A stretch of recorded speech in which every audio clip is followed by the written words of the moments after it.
I love Superboy. Not this one, or this very strange one, or any of these ones. No. The original. Clark Kent. Superboy. The pride of Smallville. Sadly, because of retcons that exist only to make the story worse, Superboy has kind of fallen by the wayside in favor of the other Superboys.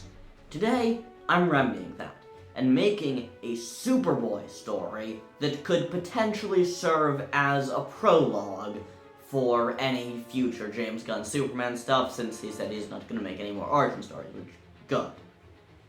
So, with all that being said, let's get writing. It begins with a 5 or so minute sequence of a 12-year-old Superboy just going around helping people in any way he can, with his barely above average speed and strength. Simple stuff, along the lines of like saving cats from trees and getting people away from falling buildings. Nothing too spectacular yet. By the end of the montage, he's up to the level of like, the captain of every sports team. So, fast as a track captain, strong as a football captain, etc.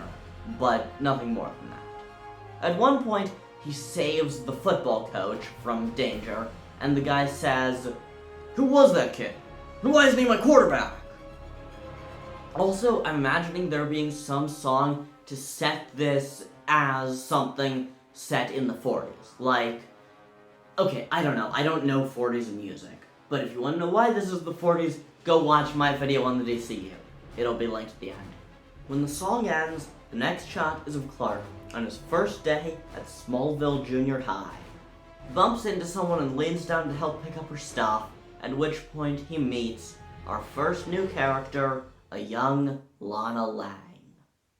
They have some kind of cute interaction I don't really feel like writing, and we go on to his algebra class, where he is the only 7th grader there, because he is a genius. We'll get to that later. He spends quite a while being quite bored in the class until he goes out and sees another 7th grader being picked on by a couple of older kids. Hey, pick on someone your own size. Huh? Did someone say something? I don't see anyone. I'm sorry, did you mishear me? I said back off. Oh, does the 7th grade midget want to play? Last warning. Maybe for you. The bully punches him. Clark grabs his wrist and pulls it aside. The bully tries to kick him in the nuts. Clark just kicks that aside. The bully tries to headbutt him. He just puts his hand up and then kicks him across the whole damn room. Wow. Thanks for that. Of course. It was the right thing to do. Simple as that. Most people wouldn't be that brave. Thank you, Clark. Clark Kent. Thank you, Clark Kent. I'm Pete, by the way. Pete Ross. Pleasure to meet you, Pete. From there, we cut directly to Clark in a crowded bank yelling something about saving his friends. He disappears into the crowd for a sec, and he comes back wearing his all-black Superboy costume, where he has the leather jacket and ski mask and everything. He tries to close in on the bank vault, and a cop tells him, "Kid, you're gonna have to blow the door open. Get back and stay safe." "But Pete, Lana, that'll kill them!" "Maybe it will, maybe it won't. It's the only option." "You mean it's your only option?" Drawing on strength he didn't know he had, Clark pushes past the guards. In the kerfuffle, half his mask gets knocked off, but he just pushes on anyway. He's going to save his friends. He reaches down and grabs the safe, with a visible panic on his face as he's not sure he can even do it. Then, he overhears something. "Oh my god, we're doomed!" Maybe. Unless Clark saves us first. Clark? Clark Kent? What would he be able to do? You mean you haven't figured it out? Right as Pete says that, Clark rips the door open, half his face exposed. He runs off, having revealed his face only to Pete, to Lana, and in a half-faced blurry shot to the camera. A blurry shot with only half the face isn't enough for most people, but it sure is enough for his parents. When he gets back home, Ma and Pa Kent sit down with him to have a little chat. You know, when I was in the war, I saw some things. Some things I never want to see again. As I was killing people, as I was seeing people killed, I realized something. I could never do that again. Because human life is the most precious thing in the world, son, and we must fight to preserve it, not end it. After that, they start being more chill about it, and it ends with Ma Kent telling Clark, "You can keep on being a hero, honey, but you'll need a better costume." After a fade to black, we come in with another montage, this time of Superboy at 15, helping people. And it's the original 1938 costume, but with the addition of a domino mask. Because he still needs to keep his identity a secret, after all. He's now, fast and strong enough that it'd be out of the ordinary, but he's not at Superman levels yet. It's just, he is fast and strong, a bit more than average. The montage ends with someone, doesn't matter who, just an ordinary person that Clark doesn't know, standing at the top of Smallville High, having, lost their ladder that they used to get up there or something, and panicking. Clark doesn't know if he can do it, but he has to try anyway. He leaps into the air as far as he possibly can, further than he's ever gone before, and lands at the top. Before he can have time to think about what's happening, he scoops the person up and drops back to the floor. How did you do that? Don't you read the paper? Right after that, a newspaper gets slapped on the screen. Smallville boy saves the day. A new superhero in town. The Superboy of Smallville. The last one zooms out to a little newsboy saying, "Extra, extra, read all about it!" And at that, Clark, in disguise as Superboy, lands on the ground to help him out a little bit and try to get those papers sold. Obviously, a bunch of people start swarming around trying to get his autograph and stuff, but one particular person catches his eye. A kid who he sort of recognized. He seemed to remember him as being the only other 7th grader that was in his algebra class. "Hi, Superboy, hi, big fan, you seem smart. Would you mind helping me with an experiment I'm doing? I need someone that can handle dangerous chemicals, and since you don't seem to really get hurt, you seem like the best person for the job. Name's Lex, by the way, Lex Luthor." "Happy to help, Lex. I need to get away from this crowd, of course, but yeah, sounds great." In the next scene, the two of them are working together on a lab experiment, but something goes haywire. Clark hears someone calling for help, and he has to say, Sorry, Lex, I'll be back in a flash." Then, when he leaves, he accidentally knocks over a small vial. The vial lands on the ground, creating a huge explosion. Lex doesn't appear to be hurt, but his hair has all fallen out, and his experiment has been ruined. "I'm ruined! I could have been the greatest scientific mind of this generation! Wealth, fame, power, hair! All of it gone in a puff of smoke because Superboy has more important things to deal with. Curse you, Superboy!" The next scene has Clark, Pete, and Lana all sitting around on the patio after school. They have a short interaction that's sweet, but I'm not really sure how to write, and then a Lex drone shows up. I call it a Lex drone, but of course, we wouldn't really know that, other than the fact that it's a drone, it's purple and green, and it has a giant letter L on it. In a strange robotic voice, the Lex drone says, "Bring me Superboy." Clark gets the other two out of there and tries desperately to find some reason to get the two of them to be away from him so that he can change. At a certain point, Pete just says, "You know, if you want to hide your identity, you should at least act different out of costume." Clark just says, "Fine," and he does the button-down rip thing. Unfortunately, as he learns the hard way, Clark isn't quite strong enough to punch through metal, so he has to dodge around a whole bunch.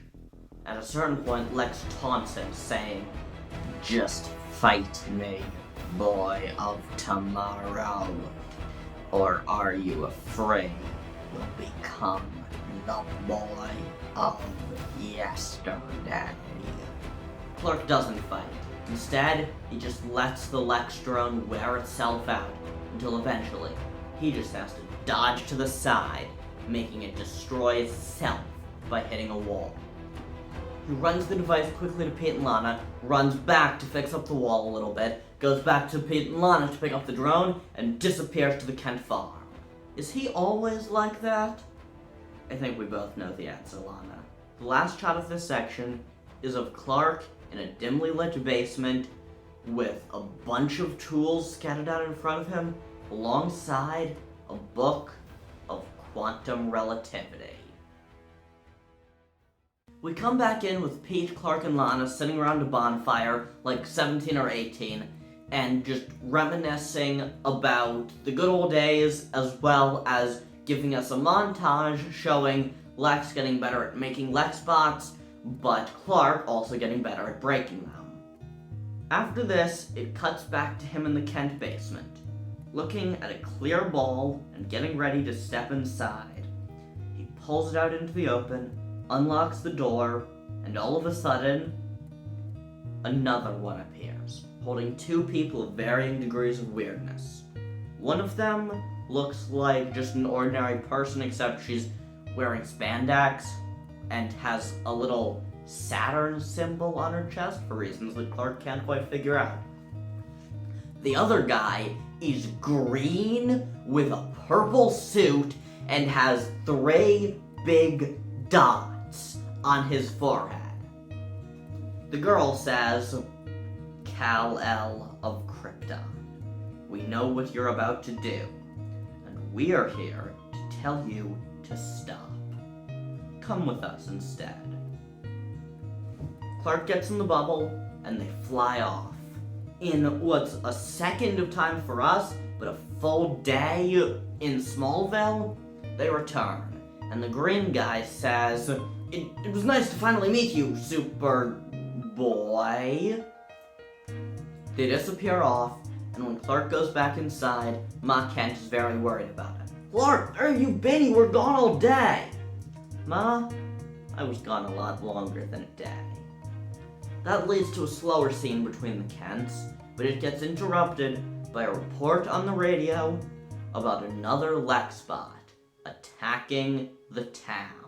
Clark dashes out the door, leaving nothing but some dust and a set of civilian clothes on the ground where he was. When he gets back to town, he sees that Lex has the biggest robot yet, 20 feet tall, pure steel. One hand down reaching for a school bus, the other forward as a cannon. He gets ready to fire and shoots out a huge rocket. Clark doesn't know if he can make it, but he tries anyway. He has to.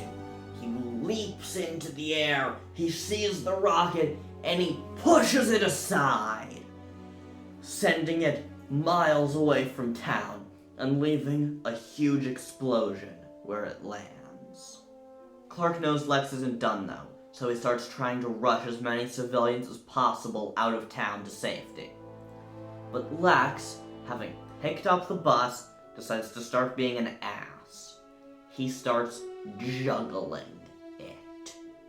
Clark tried to jump up and stop it, but he can't fly it, and when he's in the air, he can't use his super speed. So Lex is just too fast for him. When Clark is sufficiently tired out, Lex stops juggling and starts monologuing. "This robot has an eject button, Superboy. If you save these strangers who mean nothing to you, I get away. If you go after me, these poor, helpless people die in the clutches of my robot. Your choice, boy of tomorrow." Suddenly, Clark realizes something. A simple sound, one he's gotten accustomed to hearing, has vanished.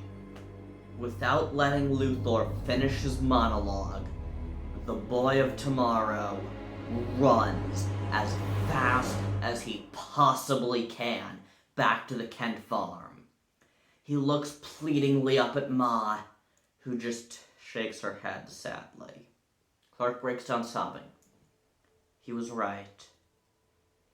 In the midst of the fight, Clark missed the chance to be with his adoptive father in the man's final moments. Because of Lex. It's all because of Lex Luthor. He doesn't give his mom time to say anything.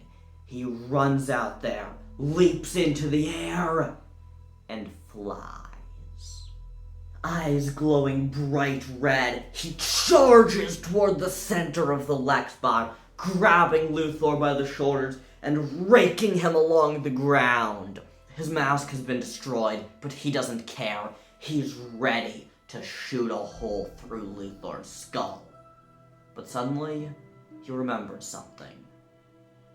Human life is the most precious thing in the world, son, and we must fight to preserve it, not end it. At top speed, he runs, grabs a pair of handcuffs, knocks them around Lex, leaving him flailing, and then darts off.